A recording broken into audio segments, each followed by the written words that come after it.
2255. Sympathy? Sympathy? Sympathy? Sympathy? Sympathy 2?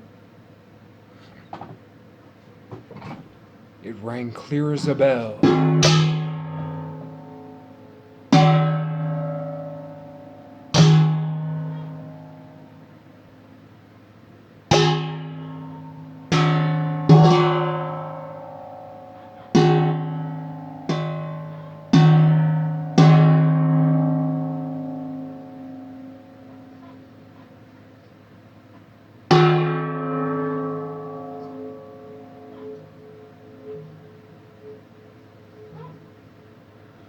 Clear as a bell.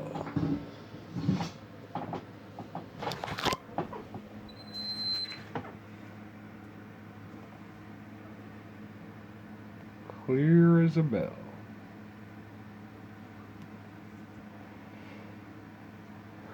Sympathy. Empathy.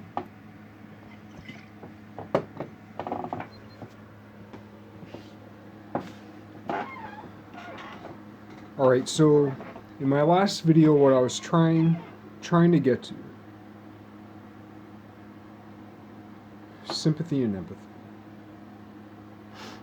And what I was starting to go off on at 2255 was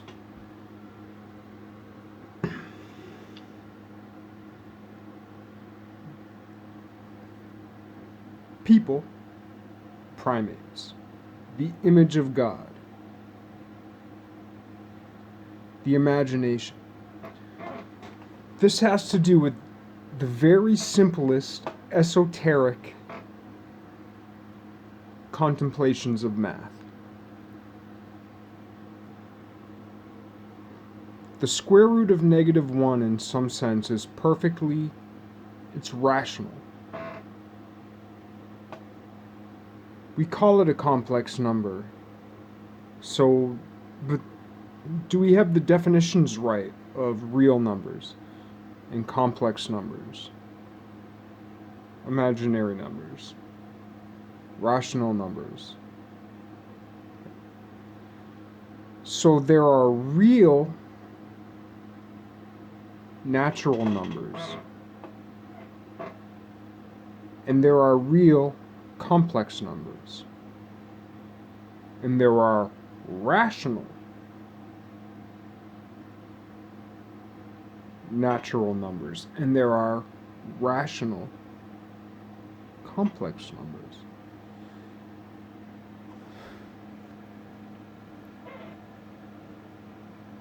In some sense, real requires no definition.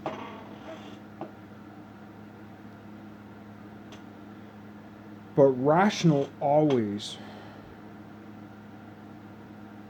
requires a definition.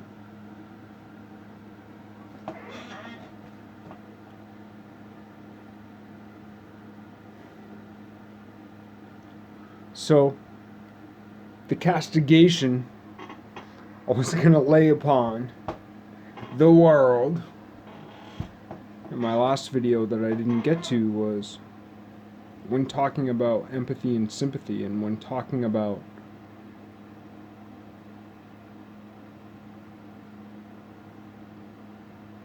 the religious and the ecological world. What I mentioned was, in the religious world, there's this kind of identity or progression of like me, my family, God, or something like that. What I didn't mention is in ecology, there's me, some definition of community, and the world.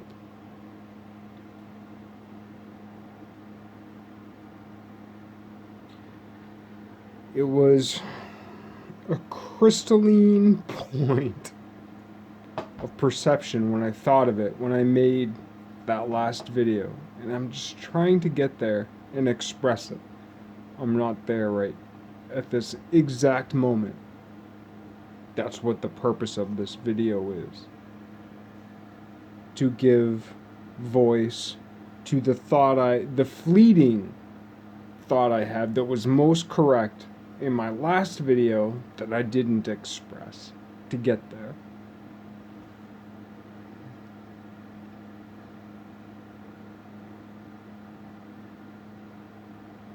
We praise design. We praise functionality and efficiency. And we praise compassion. We praise in power a light touch in, wait, what do you call it? Do we call it reformation? Do we call it revolution? Do we call it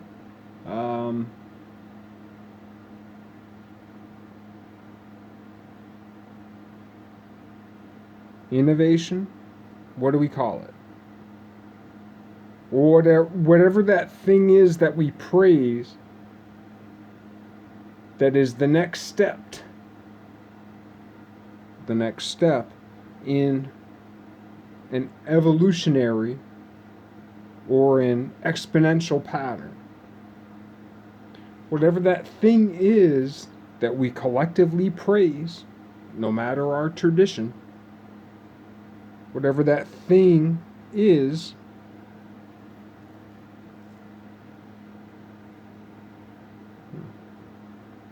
it's one thing in the mythos, in the story, in the character that we praise. It's another thing in number, whether that number be quantitative or qualitative, or both.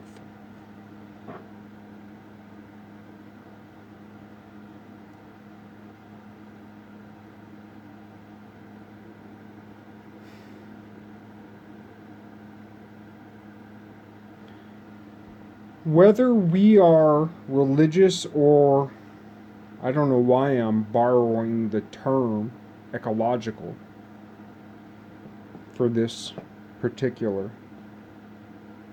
discussion, and it's as valid or invalid as religion or any other terms I wouldn't say set against each other, but set within relation of each other, which is not a dialectic or a dichotomy, but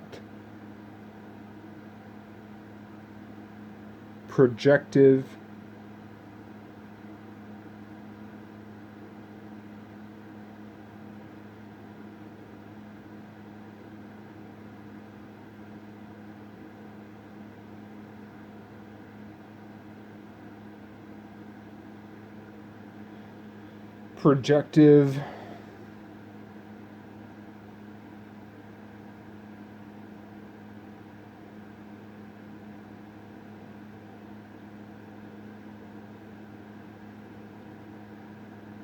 projective something of perspectives, projective sympathy, empathy, religion, ecology, primates, right? So within so many religious people, there's the idea of me, family, God. And within ecology, there's so much of like me, cultures, communities, earth, cosmos, universe.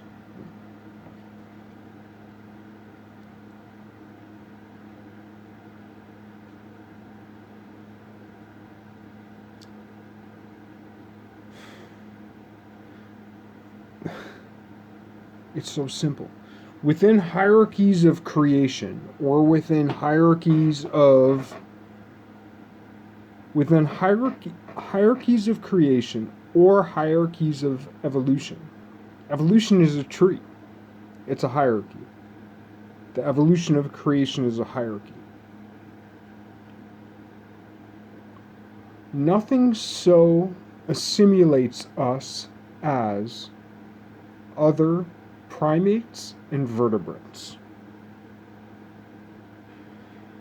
What we have most in common with the world, with God, is being a vertebrate and a primate. A vertebrate, we are the culmination of vertebration. Vertebration exists, and we are its culmination. Why? Because we are that which stands most upright in the earth, which means we are that which is most square amongst spirals. We are that which is most square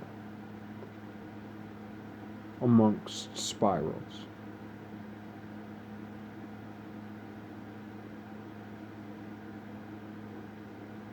That we represent right angles, as right angles represent poles intersecting with a very large sphere, which locally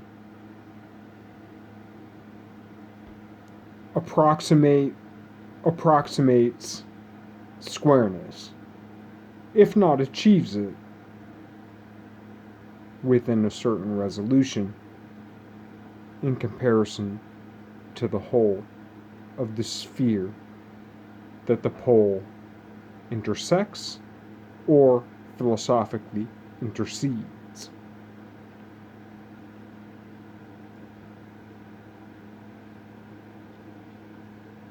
So as far as both religion and ecology go, religion seems to try to preserve tradition,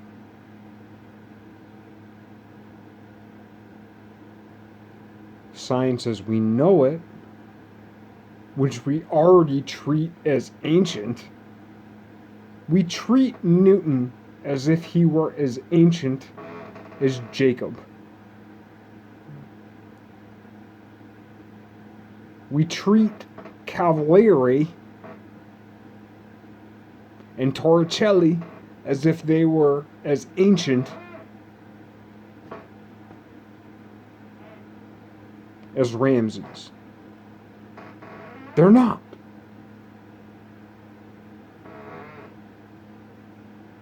They're very modern. They're very close to us.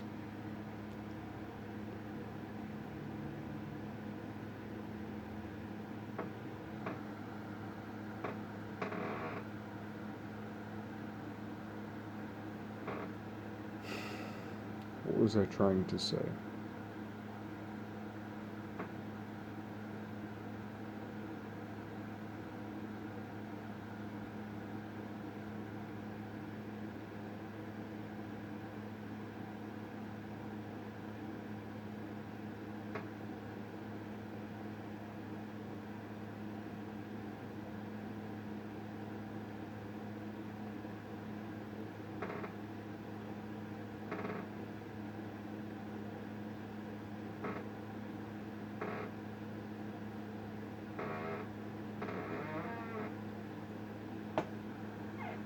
Why would we as evolved beings engage in murdering, killing, sacrificing primates or vertebrates? Meat, we speak poetically, right? We wax poetic on the marbling of fats in the flesh of the meats we eat. And don't presume I'm not guilty. My nickname used to be Jeffrey Sandwiches. Sandwiches being code for burgers. Remember Wimpy and Popeye? I was the Hamburglar, except I would never disgrace myself with a hamburger. It had to be a cheeseburger. Never cared for steak. Surf and turf. I love chicken finger grinders. And I love cheeseburgers. And I love pizza.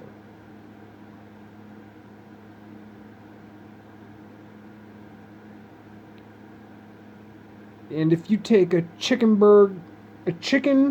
bourbon bacon cheeseburger whose buns are opposite pieces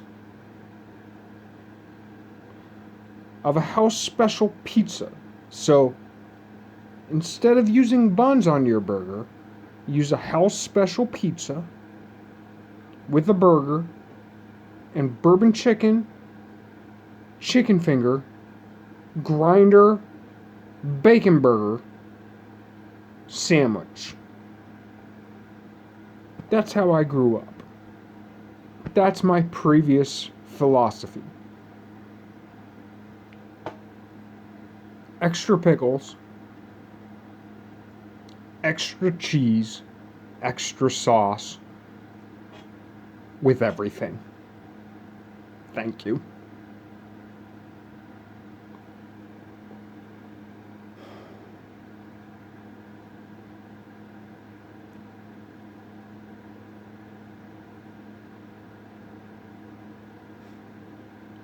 That flavor is a thought form.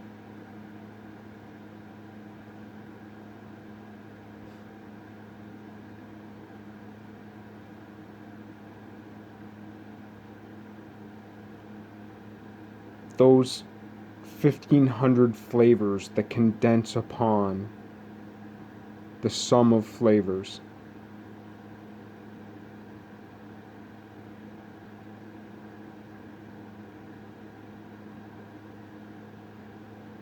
is the radius of a thought form. But a radius in a sphere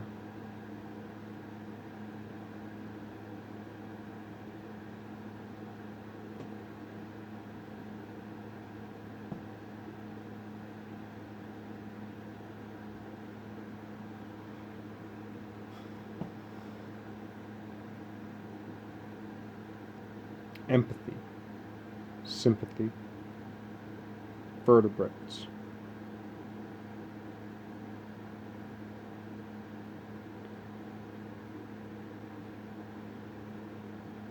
Religious folk want to protect traditions,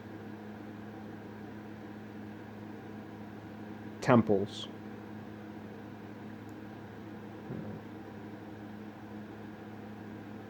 altars.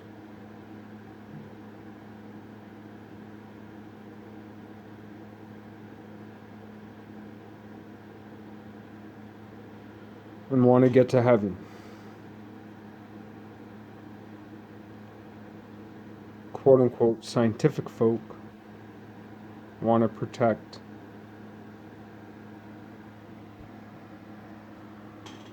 habituations, want to protect, well, specifically ecologists, the earth. And I'm thinking of vegans, some vegans, where it's earth-centered, or ecologists who aren't vegans, where it's earth-centered and quote-unquote Serengeti effect-centered. But the Serengeti effect, the way it's been presented, it's like being a cosmologist who only studies the sizes of the cosmos or the universe that exist between a fingernail, the size of a fingernail, and the size of the Empire State Building. It's like you're a cosmologist who studies things between the sizes of a fingernail and the Chrysler Building. If it's bigger than the Chrysler Building, you don't study it. If it's smaller than a fingernail, you don't study it. And I guess that's the philosophically motivated artistic expression of the criticism I lay upon the ecologists who praise the Serengeti effect while bemoaning the technological artifice of the world that creates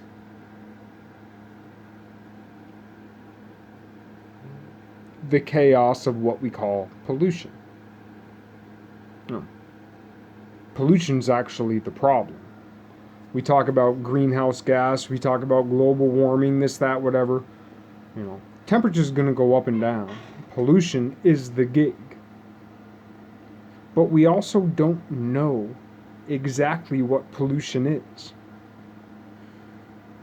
Because it was the pollution of the past, whatever it is, and it's still a big question in case you didn't know. Whatever it is that wiped out the dinosaurs.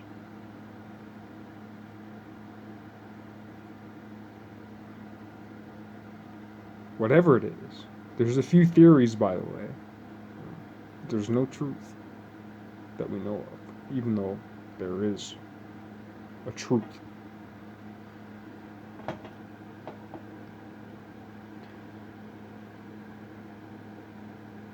Whatever it is that wiped them out.